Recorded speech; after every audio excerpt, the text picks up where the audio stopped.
before we have a look at the GTIs, I just thought I'd show you this 2025 Golf R Black Edition.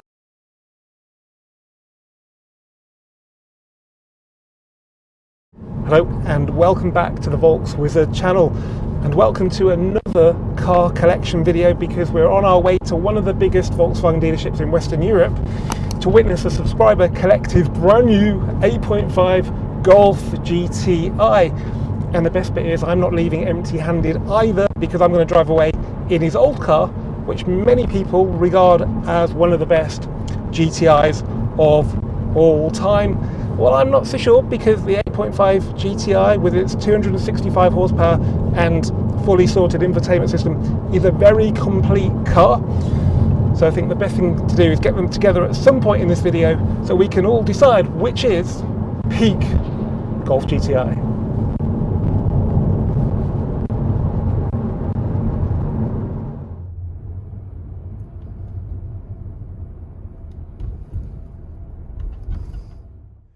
Well, welcome to Johnson's Volkswagen in Solihull, just outside Birmingham. When it opened in 2016, it was the biggest Volkswagen showroom in Western Europe, had space for 31 cars. Since then it's been sort of chopped in two, and this side is now Skoda, but it's still a very big showroom. Quick mention of this Arteon R, which is still awaiting preparation. Looks like it's come direct from Volkswagen UK, so if you want one of those, check that out. Superb value on the second-hand market. And also down here, worth noting, is the new Skoda Elroq. So this is the first one I've ever seen, and what's interesting is that, well, Skoda's design language has finally changed from that big sort of BMW style grille to, well, whatever this is. So it looks more modern. Now, before we have a look at the GTIs, I just thought I'd show you this 2025 Golf R Black Edition that is an approved used car for sale here at Johnson's Volkswagen Solihull. It's a 2025 reg, so it's pretty much brand new. It's done under 1,000 miles. The base price of the Black Edition right now is about £47,000. This car with sunroof and the really expensive leather and quite a few other extras, £44,990. And it's available today. You don't have to wait for like 3 months for an order. Let's just have a look at the exact specs. It's got area view, which I love, leather, which I would love, pan roof, which I love, lapis blue, which that's probably the colour I'd go for. It's obviously a Black Edition, so it's got performance pack, Harman Kardon sound system, and I can't read, decorative carbon inside as well. The only thing it doesn't have though is dynamic chassis control, which for just 900 quid would transform the whole car. But if you're not bothered about that, it's got everything else. So have a look at the carbon. That's the first time I've seen it in an 8.5, I think. Pretty nice. Full leather, pan roof. Obviously we've got the big infotainment system. Got the paddles, memory seats. Wheels are Estoril black, and black tips for the exhaust as well, which are a real nice touch. When I first started researching Black Edition for videos, I was blown away by how much effort they went into to make bits black. So we have black badge there, black badge there. We have the black tips on the exhaust. We've even got like darkened R logo on the hubcap. We've even got black calipers, not the traditional blue. And if you have a look at the front one, even the R logo on that caliper is duller as well. And obviously we've lost the blue from the grille. The Volkswagen badge at the front is obviously pretty much invisible. So overall, it looks a lot more menacing than the standard car. And as I said, you get the performance pack as standard with the Black Edition. Right, even though I'm sorely tempted by this, let's go and have a look at these two GTIs. Welcome to John, who's a subscriber to the channel and got in touch with me when he wanted to sell his old car, which we'll talk about in a sec. You're a serial Volkswagen owner, aren't you? I am, yes. This is my 7th GTI or R. Mm-hmm. And what was your favourite out of all the 7? Probably my first 7. Which was a GTI or an R? It was a GTI, a 7.0. Okay, yeah, they were pretty impressive at the time. I always remember Chris Harris's review saying how good they were. After your GTI, did you have a Golf R then? I did, yes, 2016. What colour? It was a grey. I know the colour you mean, the browny grey colour. Yes. All right, then let's move on to your new car then, which is most definitely not a browny grey, but it's King's Red, which I think is a fantastic colour. The configuration doesn't do it justice. The sun on a day like today most definitely does. So I lived with an 8 for a week in Germany in August last year, and I wasn't really that bothered about King's Red until I saw it in the German sunlight. And every time I got to the car, it just cheered me up. Compared to your old car, which is in, you know, quite a nice colour, I just think this is a little bit more uplifting. Are you getting the vibe? Already I'm seeing the different hues in the paintwork in the sunlight, and I'm really like it. Unlike sort of Tornado and the old like Flash Red, there's some depth to this colour. So I think it looks fantastic on the GTI. You do lose the impact of the red, but I think there's enough on these cars to make you completely sure it's a GTI. One other option as well, isn't there, on this car? So otherwise it's completely standard. And let's just quickly talk about the price. So we all know about CarWow and Drive the Deal, but you did a good deal without having to use them, didn't you? So what did you do? I did compare prices with CarWow. Yep. But Johnson's were good enough to match that deal. Yep. So I was more than happy to use them as my local dealer. And that's the way I'd recommend you buy a car. Cut people like CarWow out. Don't bother funding their pointless drag races. Let the dealer have some of that money that they would pay CarWow, and let John and other buyers benefit from it as well. You don't need an intermediary to do a deal with a car. Just go to the dealer, say to them, I want to buy it at this price, and if they've got any sense and they want to stay in business, they should match it, because they'll be better off, you'll be better off as well. Okay, so you kept it under 40,000, have you? The old, no, unfortunately not. Just over. Right. Okay. Well, you know, it's a nice car. You've only got 5 years of that to worry about, which is exactly, that would be just about coming off luxury car tax if you bought it with it. So let's just have a quick look at the spec then.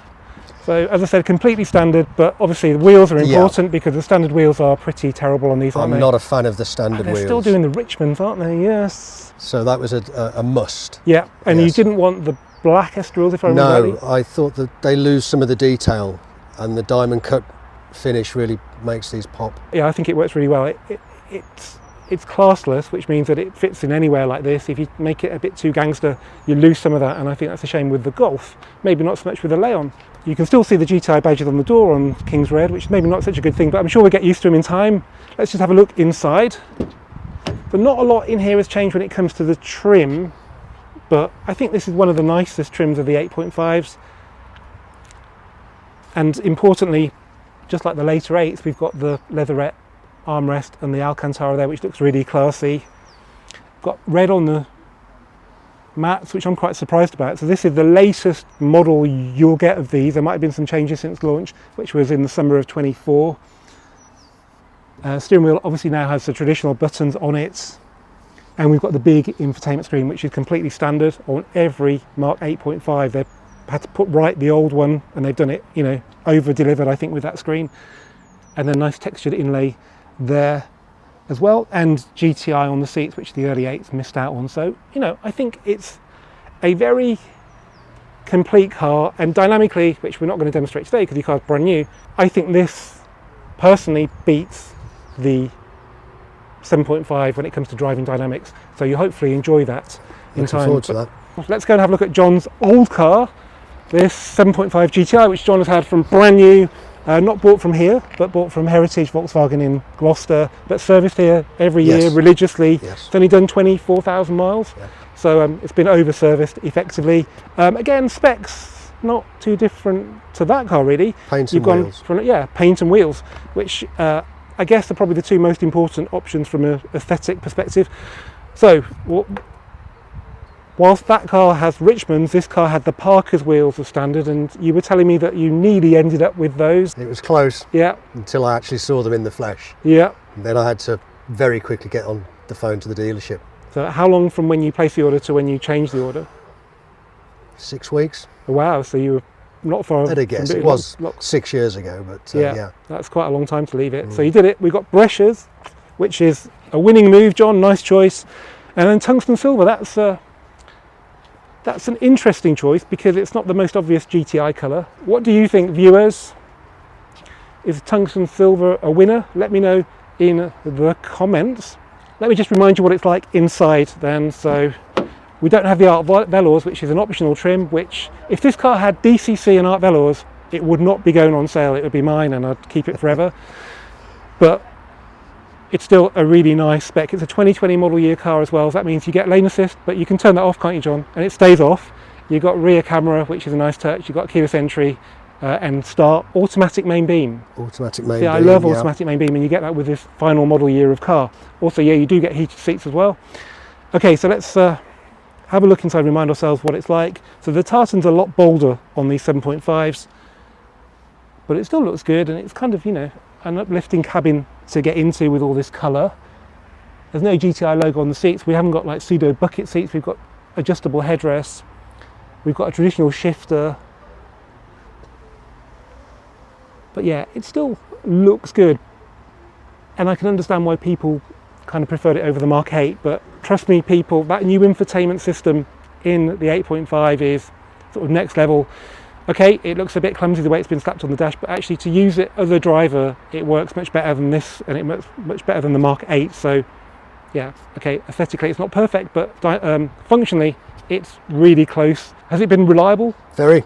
Yep, no problems, no warranty claims, anything?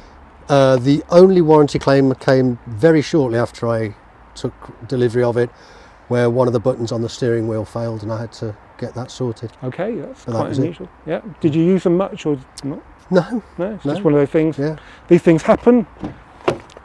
Now this car is going to be for sale with me. So I'll just show you the paperwork that comes with it.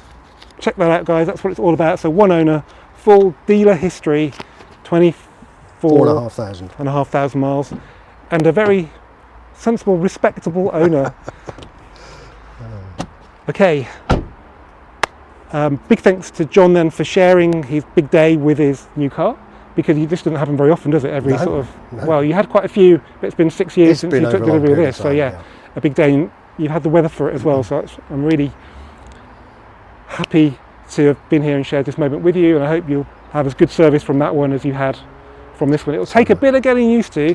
Salesman Rob has been trying to sort out the communication with the car and the Volkswagen service when it comes to the user profile, and unfortunately the servers are having a bad day today, but because that car will have over-the-air updates, it could update itself when you drive away and you could be good to go. But you don't live too far away from here anyway, do you? No. So, but Rob's been really, really good, and he's helped us get this amazing place to film. So yeah, big thanks for taking part in this video.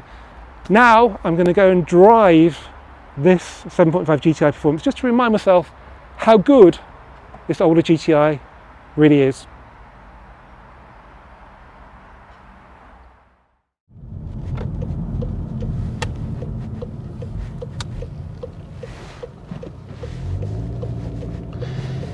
Now, back in the summer of 2024, I was one of the first people to drive the brand new 8.5 GTI. I drove it from Milton Keynes to Wolfsburg, and on that trip I was blown away by how capable it was, whether you're just cruising on the UK motorways at 70, going flat out on the Autobahn, or, and most importantly, having fun on the twisty roads on the outskirts of Wolfsburg. It just lapped it all up.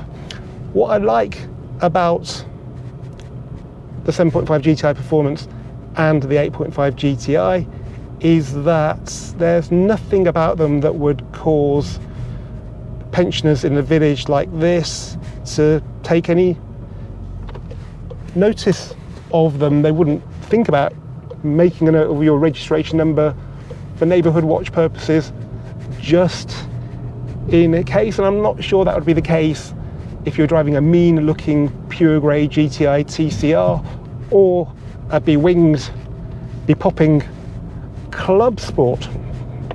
And when the road opens up, the speed limit increases and the corners come thick and fast while those pensioners are still thinking about their triple lock.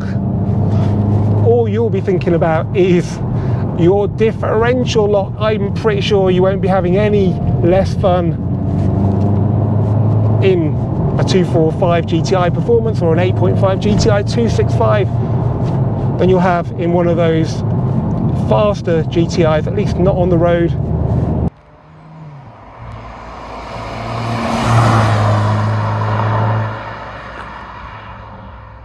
So back to the big question, is the 8.5 GTI 265 actually that much better to drive than the 7.5 GTI Performance? Well, the brakes, they're pretty much the same really. They're both one piece steel brake discs, and both have got single piston calipers, so nothing particularly exotic, but they are quite cheap to replace, which isn't the case with the Club Sport. Gearbox, well, you probably know I'm a big fan of the 7-speed DSG in the 7.5s. It's just so quick. Yeah, I'm sure they've improved it in the 8.5 somehow, more than just giving you the stubby shifter, which is actually quite cool because you don't have to put the car in park. But dynamically, no, there's not an awful lot in it. Power-wise, well, you've got 20 horsepower more in the 8.5. Does that make it a big difference? It's probably a little bit heavier, maybe. But I think the big gains with the 8.5 compared to the 8s and the GTI 7.5 Performance is that that engine likes to rev. I spoke to the engineer who developed that engine, and his primary target on that car was to make it rev, and yeah, it does have a stronger top end than this car, but this is still a mighty quick car. I'm having to keep an eye on the speedo to stop going over 60 miles an hour. Exhaust noise, quite important when it comes to enjoying your car, and actually this 7.5 GTI Performance is quite a loud car. It's DSG, of course, which might affect it a little bit, but I think it's got all the character you really want, more than you'd expect from looking at the outside of it.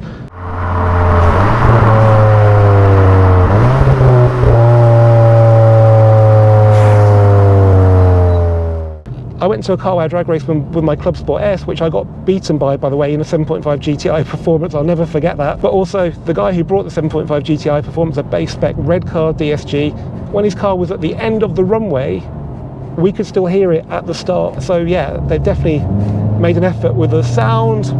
Handling wise, well, I think the steering's nicer on 8.5. It's just a little darty. It's got that progressive steering, but this does not feel bad.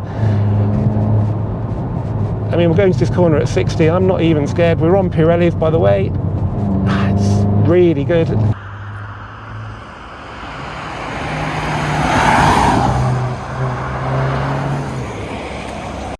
It's a little bit more supple as well than the 8.5, which I think is important on roads like this.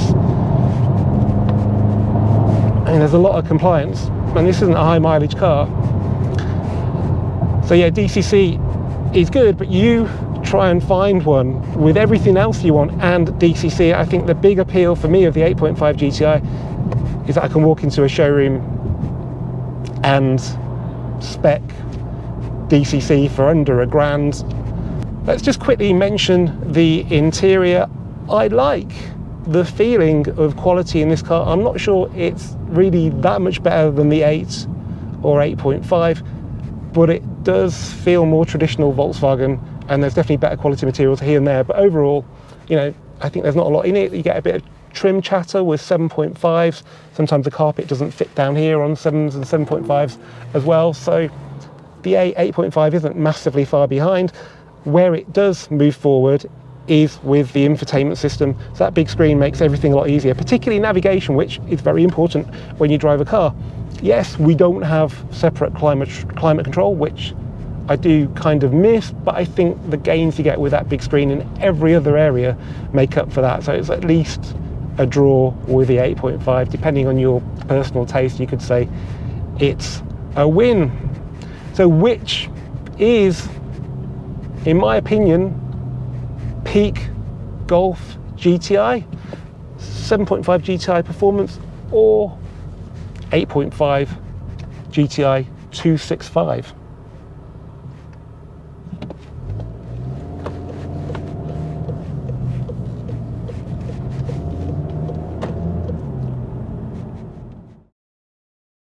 I just want to quickly mention the Golf GTI Club Sport S, which for many people will be Peak Golf GTI. And yes, it's easily the best one to drive, but for me it's not Peak because it goes too far in the direction of performance and kind of forgets about practicality. And a good GTI should always blend everyday usability, and that includes back seats, with a good dose of performance. And I think the 7.5 GTI Performance and the 8.5 GTI 265 do a better job of doing that, however wonderful the Club Sport S is. So, which is Peak GTI for me then? Well, I think I'm going to cop out and just call it a draw. The 7.5 is better in some areas than the 8.5, and the 8.5 is better in some areas than the 7.5.